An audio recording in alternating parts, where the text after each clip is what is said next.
Dear Charlie, it seems both strange and perfectly natural to call you that. Although when I last saw you, I was nearly half the age I am now, and you weren't a preeminent medical expert. Thank you for your note after Johnny's death. Accidental death can cover a multitude of sins, but I know it was suicide. As a doctor yourself, you know psychiatrists like Johnny have an extremely high rate of it.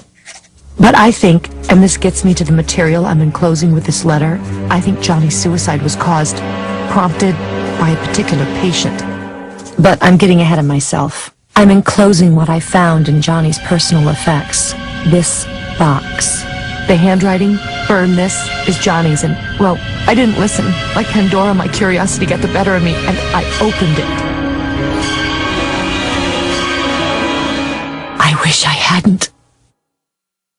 Inside the box is my brother's account of the patient he was treating. His notes are increasingly fragmented. Refer to the patient as N. Case notes, June 1, 2007, patient N, 48, partner in a large Portland accounting firm, divorced, father of 2 daughters. Insomnia, OCD, you've heard it all 100 times before, but it's the underlying cause of those problems I came here to deal with. The reason I can't sleep, the reason for the compulsions. The reason is what happened in August of last year. What's wrong with me could be very dangerous to me, possibly to others. I'm at condition orange here, Dr. Bonsaint, edging into condition red. Do you count things? Of course I do. The number of clues in the New York Times crossword puzzle, my own footsteps, number of rings when I call someone, other people's footsteps, their shoes, black shoes on the way to lunch, brown on the way back. 30's a good number. 15 pair, most days not a problem. 30 is purdy, my little rhyme. 15 is keen. At first, I thought my brother may have been planning a book, something popular in the style of Oliver Sacks. A book about N, specifically, and about OCD, obsessive-compulsive disorder, in general. The thing is, the manuscript for the book, which I'm sending along with this letter, seems alive, and not in a good way. I know the places that are mentioned. You will too. For example, the field N speaks of must have been close to where we went to school as children. This field, Ackerman's field, it's also close. A little too close for comfort, perhaps, to the bridge where Johnny committed suicide. Case notes continue. Patient N. When I load the dishwasher, I count plates. If there's an even number above 10 in there, all is well. And if not? I add the correct number of clean ones to make it right. Right. Because anything else would disturb the order of the world. The order of the world is already disturbed.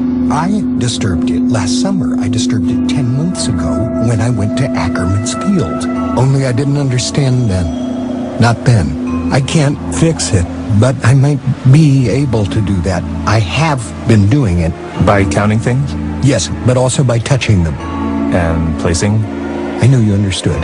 And these symptoms? They come in clusters. There are 3 of these clusters. They poke out of me, the same part of me, like rocks. Like the rocks in that field.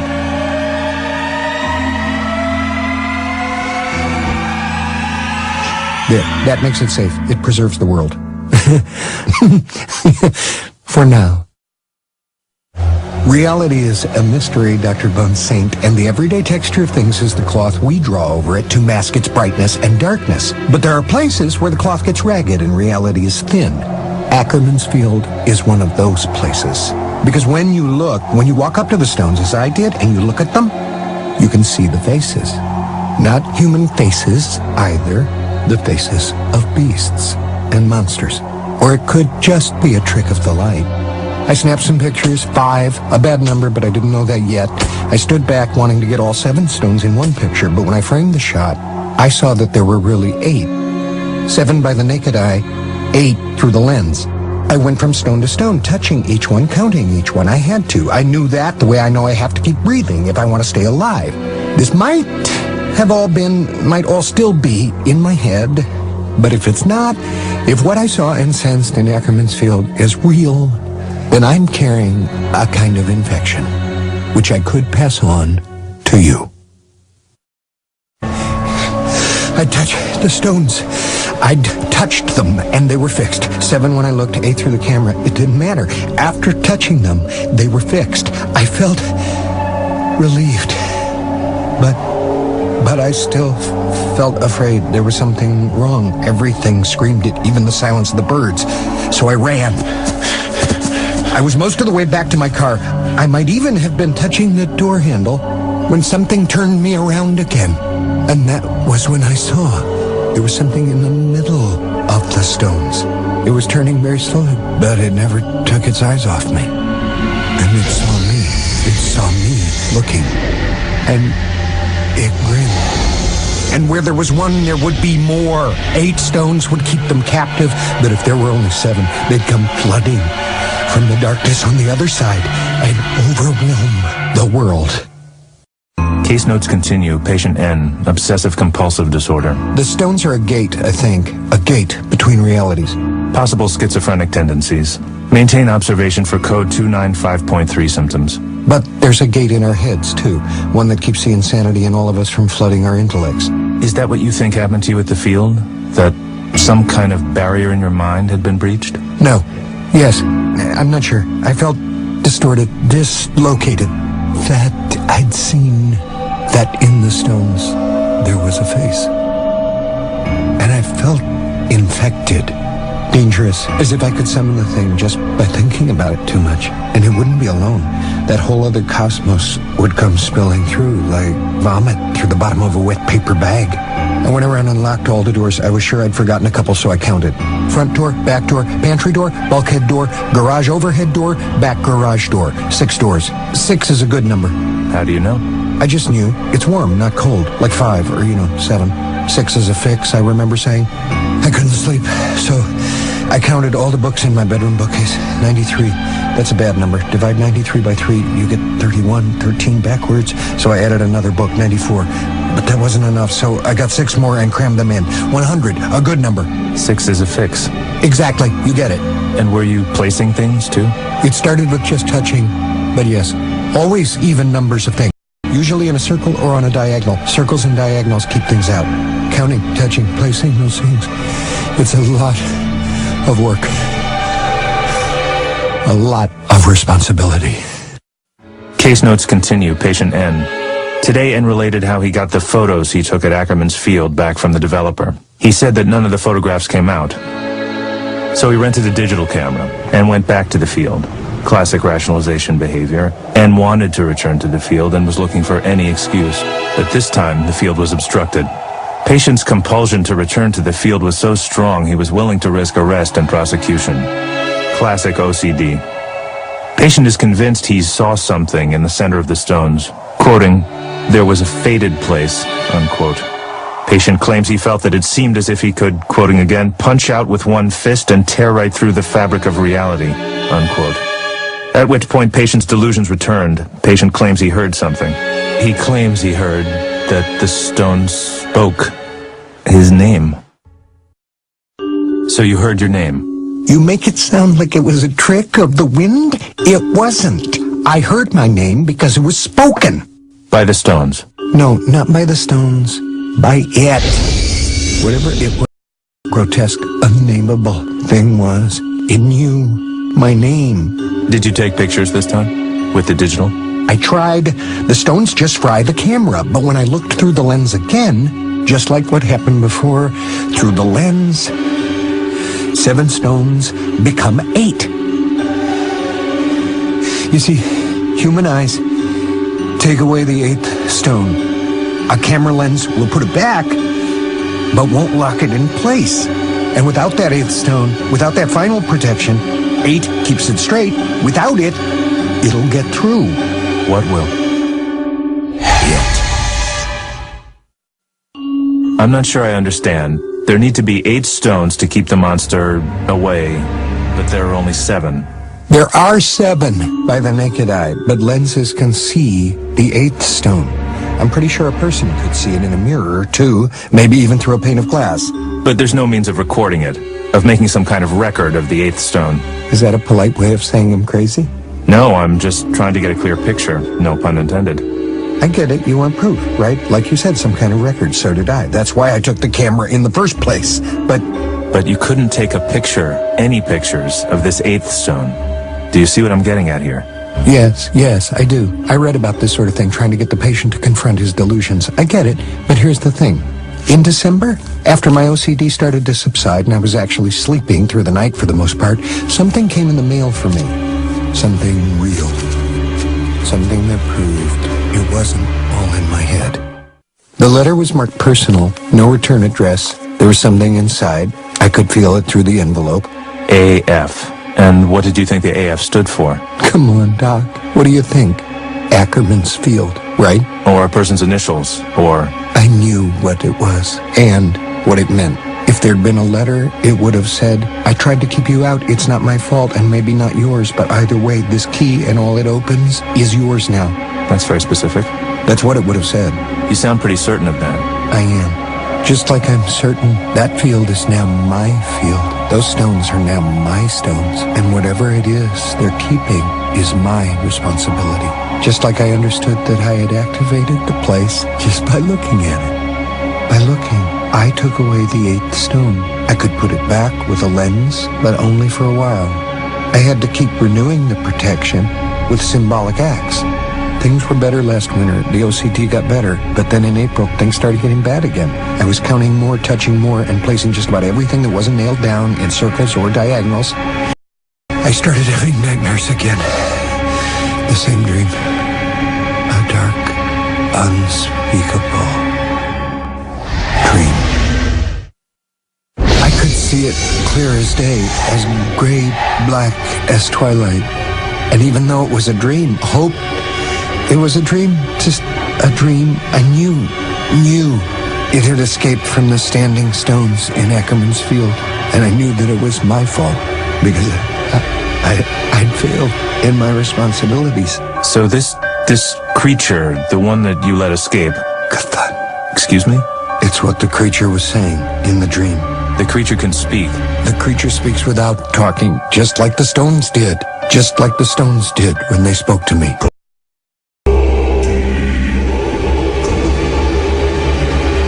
What did the stones say? Hand me your pad, Doc. I'll write it. If what I'm telling you is true and not just in my screwed up head, it's not safe to say the name aloud.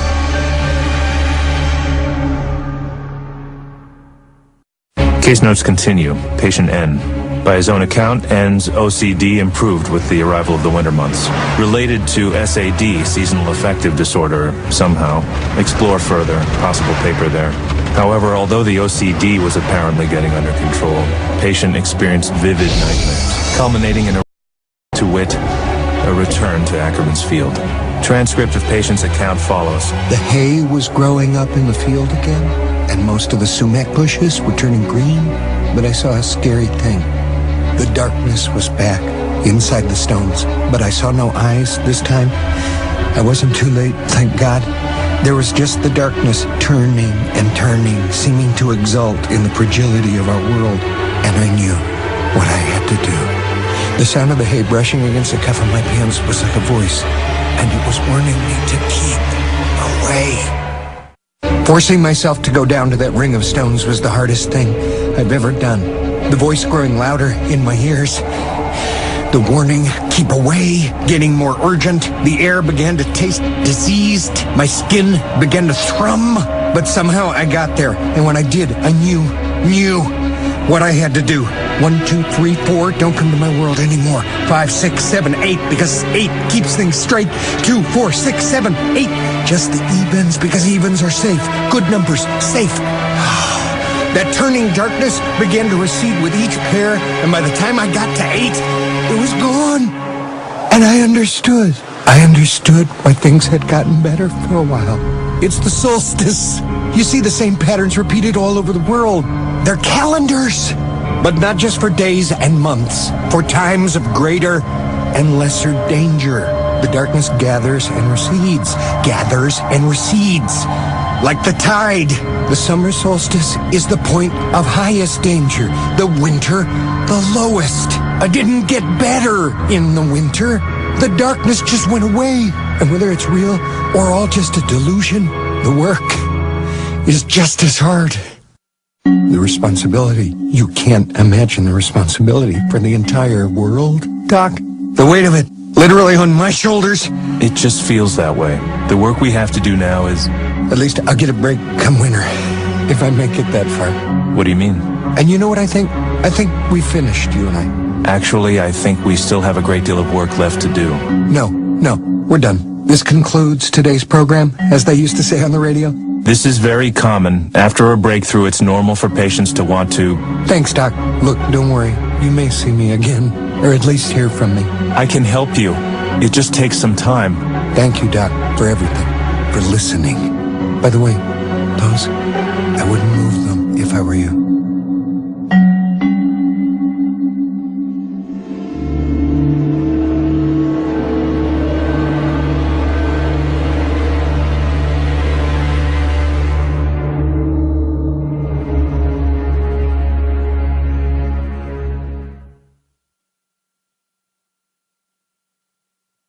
Now, I know what you're thinking, Charlie, and no, I don't think, not for a second, that Johnny committed suicide just because one of his patients did. But you knew there'd be a but, didn't you?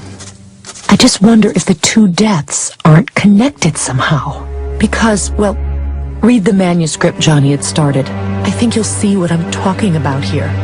He went to N's funeral, for one thing. You're a doctor. You tell me, is that normal? I mean, for a psychiatrist to go to the funeral of a patient, particularly one who committed suicide? I don't know. It feels wrong somehow. A little too intimate, you know?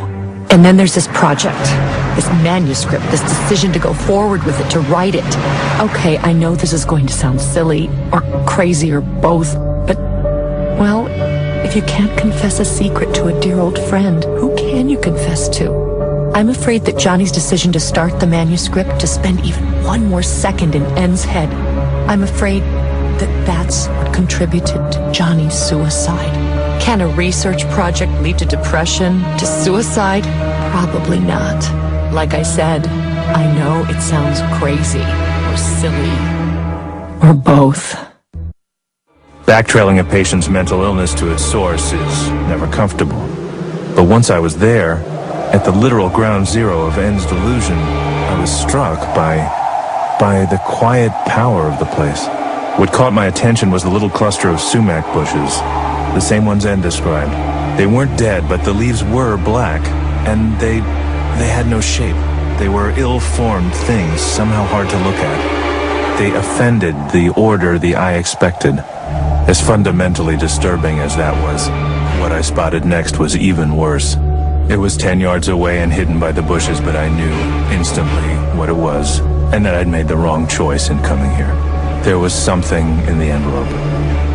Of course there was. Why else go to the trouble of putting it in a baggie to keep it dry? Why go to the trouble of leaving the envelope at all? And I knew it for what it was, even before I tore open the envelope and dumped it into my hand. Sorry, Doc. 2 words, 3 counting N's name. Not a good number. I looked around. I don't know why. That's not true, I know why. I'd felt someone behind me. Kathan. And I decided that it was time to leave. That's enough. If something has mutated the trees, some environmental condition that's poisoned the ground, so be it. It doesn't matter. What matters is that there are 8 stones. There are 8. You have tested the world and found it as you hoped it would be. As it always was. Go back. Go back to your life. Go back while you still can. Go back while you still can. I felt an urge, a strong urge, one I'm ashamed to admit. Almost as much as I'm ashamed to admit I gave into it. I looked, and there were only 7 stones. Not 8 stones, 7. I counted them twice to make sure, and it did seem darker inside the stones, as if a cloud had passed over the sun. But it didn't look like a shadow. It looked like a particular darkness, as if it contained the 8th stone I saw when I'd arrived. I'd put the key and the envelope in my pocket, but I was still holding the baggie. Without really thinking about what I was doing, I raised it to my eyes, and 8 stones. Thank God. I lowered the baggie and looked at the stones dead on. Still 8. Solid as the foundation of the Taj Mahal. 8. I walked back to my car, successfully fighting the compulsion to take one more look. Why look again? 8 is 8. Let's get that straight. A little rhyme, just like N liked to do.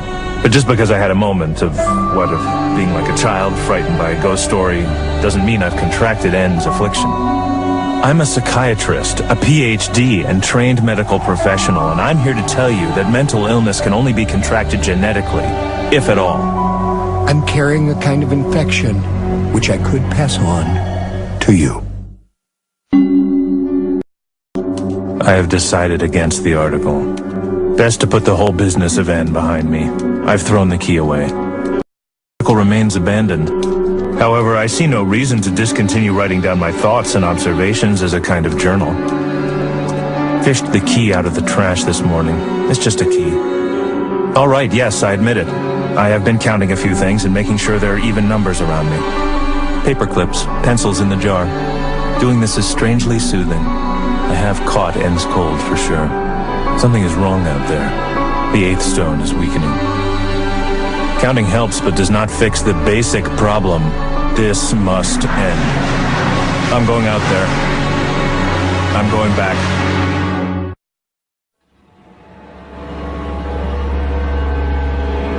I went back. I went back and I saw it. The darkness. It was almost complete. I cannot live my life this way. I don't accept this, I don't. I let N's obsession get a finger in my psyche. And it has continued to widen the gap, slipping in a second finger, a third. But I saw with my own eyes. I saw the three-lobed eye N spoke of. It belonged to nothing from this world. There is a world behind this world, filled with monsters.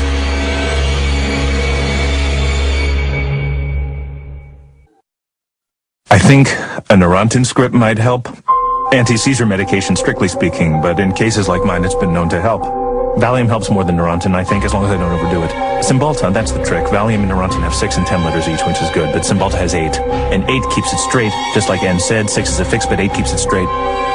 Back from Motown, covered with sweat, shaking, but 8 again. I fixed it. It was trying to eat its way through, but I was just in time. It was on the verge of getting out. The protections only hold so long. One thing, if I kill myself, the torment ends. I cannot live this way. The darkness gathers and recedes, The summer solstice is the point of highest danger. The winter, the lowest. I didn't get better in the winter. The darkness just went away. Better lately. My ideas seem more my own. Today the field was silent. The hay dead. The trees at the foot of the slope bare. The world waiting for snow. You're back. That's good. I was worried about you. I had a sort of crisis this summer and fall. A crisis of spirit. But I'm better now. And I believe these notes, this diary, can end. It's April Fool's, and the fool is me. I woke from a dream about Ackerman's field. It's starting again. It was Charlie who thought it up, calling the Bale Road Bridge the Fail Road Bridge, because anyone who fell off it couldn't fail to kill themselves. Charlie was always so clever. The Androscoggin will be read tonight, a long snake bleeding in its birth canal.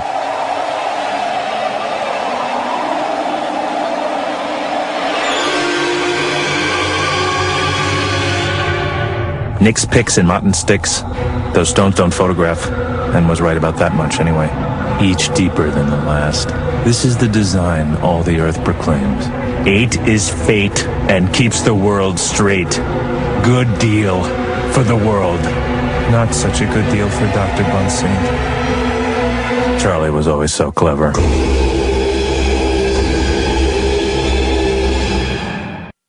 Dear Charlie, from you about Johnny's manuscript, and that's good. Please ignore my last letter, and if you still have the pages, burn them. I told myself I was only going out as far as the Bale Road Bridge. I told myself it might bring closure, but that was a lie. Because why else would I take the key? I found it in his study, next to another key, to balance it, as he would have said. I'm glad I didn't send you the key. You might have been tempted to go out there. Don't worry about me, though. I'm fine. And even if I'm not, Sheila LeClaire has 1 husband and 1 child. Charlie Keene has 1 wife and 3 children. You have more to lose. Under no circumstance come back here.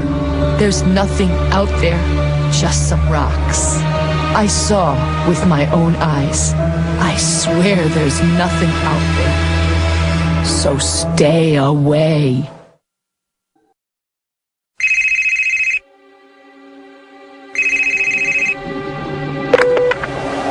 The caller you are trying to reach is unavailable. Please leave a message. Hey, it's Charlie. I just wanted to let you know I'm going out of town for a few days. Going back home to Maine, a little town called Moughton. I'm attaching a map. The reason is I think there's a story here, this double suicide, brother and sister. Here are some photos. Maybe it could turn into a piece on obsessive-compulsive disorder. Maybe an angle on how OCD can actually be passed via transference from family member to family member, or even person to person. I'll tell you, the idea of that kind of scares the crap out of me. But that's what makes it a story, right? Look, I'm about to get on the plane. The place I'm looking for, Ackerman's Field, isn't on any map, but I have a pretty good idea where I think it is. Maybe I'll email you some pictures when I get there.